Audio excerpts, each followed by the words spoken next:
Yang terhormat Bapak-Bapak, Ibu-Ibu, salam Pancasila. Pada hari Jumat tanggal 26 Juli tahun 2024, saya akan mengomentari ketidaktahuan Retno Marsudi soal hukum turut mengusir Israel dari Gaza, berdampak perpecahan di Indonesia. Sejak kelompok Hamas menyerang Israel tanggal 7 Oktober tahun 2023, di mana masyarakat sipil Israel tewas mencapai 1.200 orang yang meliputi anak bayi, anak kecil, anak gadis setelah diperkosa lalu dibunuh.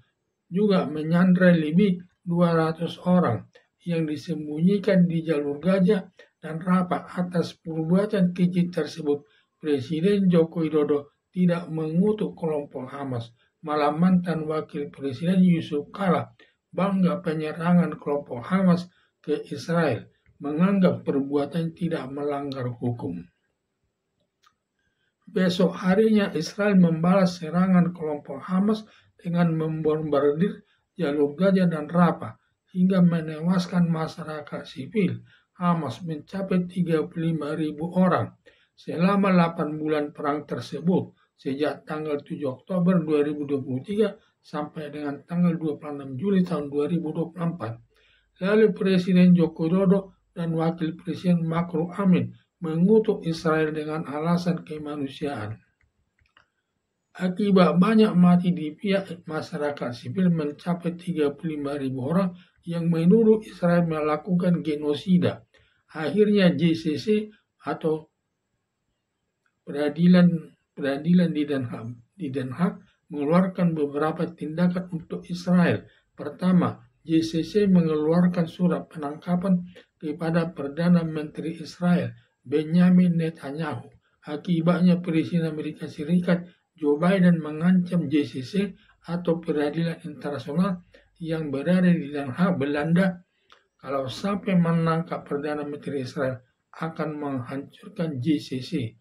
Karena Israel dan Amerika Serikat tidak ikut anggota JCC, sehingga putusannya tidak boleh diberlakukan kepada Perdana Menteri Israel Benjamin Netanyahu, sehingga sampai sekarang JCC tidak berani menangkap Perdana Menteri Israel Benjamin Netanyahu. Kedua, JCC mengusulkan melakukan gencatan senjata antara kelompok Hamas dengan Israel yang ditolak. Israel menuduh kelompok Hamas akal-akalan atau menipu karena bila kelompok Hamas sudah menyiapkan menambah pasukannya dan peralatan perangnya, nanti akan menyerang Israel karena di dalam rencana kelompok Hamas ingin menghapuskan Israel dari peta dunia. Dengan penolakan gencatan senjata tersebut, Israel terus melakukan penyerangan kepada jalur Gaza dan Rafah sampai kelompok Hamas hilang dari peta dunia. Ketiga, masyarakat internasional mendukung International Court Justice untuk mengusir Israel dari jalur Gaza dan Rafah yang mendapat dukungan juga dari Retno Marsudi selaku Menteri Luar Negeri, menghimbau masyarakat dunia mengusir Israel dari jalur Gaza dan Rafah, Palestina. Kemudian timbul pertanyaan, apa dasar hukum JCC dan ECJ dan Retno Marsudi mengusir Israel dari jalur Gaza, padahal jalur Gaza dan Rafah Palestina milik Israel. Dasar Israel memiliki jalur Gaza dan Rafah dilihat dari 3 hal, yaitu 1. Alasan sejarah atau historis. Sejak Nabi Musa meninggalkan tanah Mesir karena tidak kuat diberlakukan ke Mesir dengan tidak adil, lalu Nabi Musa keluar dari Mesir menuju Gunung Sinai lewat Laut Teberau dengan membelah laut. Setelah berada di Gunung Sinai selama 40 tahun, Nabi Musa meninggal dikebumikan di Bukit Sinai. Lalu dilanjutkan kepercayaannya menuju tanah Kanaan. Semua musuhnya, terutama orang Filistin yang datang dari daerah jauh, dari daerah lain yang dapat dikalahkan. Dan menurut kepercayaan Kristen, ada tertulis dalam Alkitab, atau Injil Kristen bahwa tanah Kanaan yang dijanjikan Tuhan yang Maha Kuasa untuk orang Israel. 2. Setelah tentara Romawi menjajah Israel, lalu daerah tanah Kanaan diganti menjadi daerah Palestina. 3. Setelah Palestina berhasil dijajah Inggris pada tahun 1947, Inggris memberi wilayah kepada Israel untuk merdeka. Maka pada tahun 1948 Israel memproklamirkan kemerdekaannya. Sudah merupakan negara atau kedua kalinya Israel menyatakan jalur Gaza dan Rafah Palestina milik Israel. 4. Setelah Israel tahun 1948 memproklamasikan kemerdekaannya, satu hari kemudian 5 negara Arab, yaitu negara Mesir, negara Libanon, negara Yaman, negara Jordan, dan negara Suriah menyerang Israel, dan selama 6 hari perang berlangsung berhasil mengalahkan kelima negara Arab tersebut sesuai hukum perang. Bagi negara yang memenangkan perang, maka wilayah yang dikuasainya menjadi milik pemenang perang tersebut. Keberhasilan mengalahkan Israel kelima negara Arab tersebut menambah 50% luas wilayah Israel, termasuk jalur Gaza dan Rafah tadinya dikuasai Mesir. Tetapi karena kalah perang, maka jalur Gaza dan Rafah menjadi milik Israel. Setelah Israel menguasai jalur Gaza dan Rafah atau keberhasilan mengalahkan Mesir, lalu secara tidak langsung memperbolehkan jalur Gaza dan Rafah dihuni kelompok Hamas Palestina beberapa tahun atas seizin Israel. Kemudian kelompok Hamas menyerang Israel tanggal 7 Oktober tahun 2023 ingin menghilangkan dari peta dunia. Malah sebaliknya, Israel mengalahkan kelompok Hamas. Berarti Israel memiliki jalur Gaza dan Rafah ketiga kali. Melihat dari sejarahnya, dan tahun 1948 dan penyerangan tanggal 7 Oktober tahun 2023, 3 kali Israel menguasai jalur Gaza dan Rafah.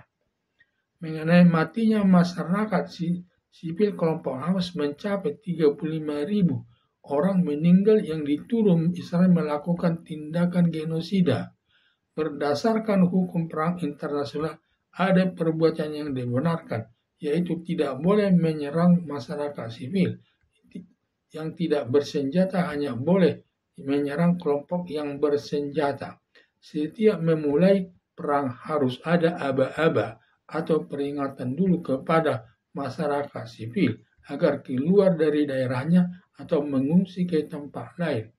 Bertalian dengan itu, sebelum menyerang kelompok Hamas sudah memberikan peringatan kepada masyarakat sipil supaya keluar dari jalur Gaza dan Rafah.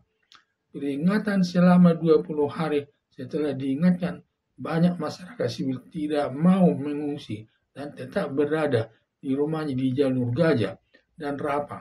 Setelah batas peringatan lewat, lalu Israel membombardir tempat persembunyian kelompok Hamas, di mana diledakan peluru dan bom.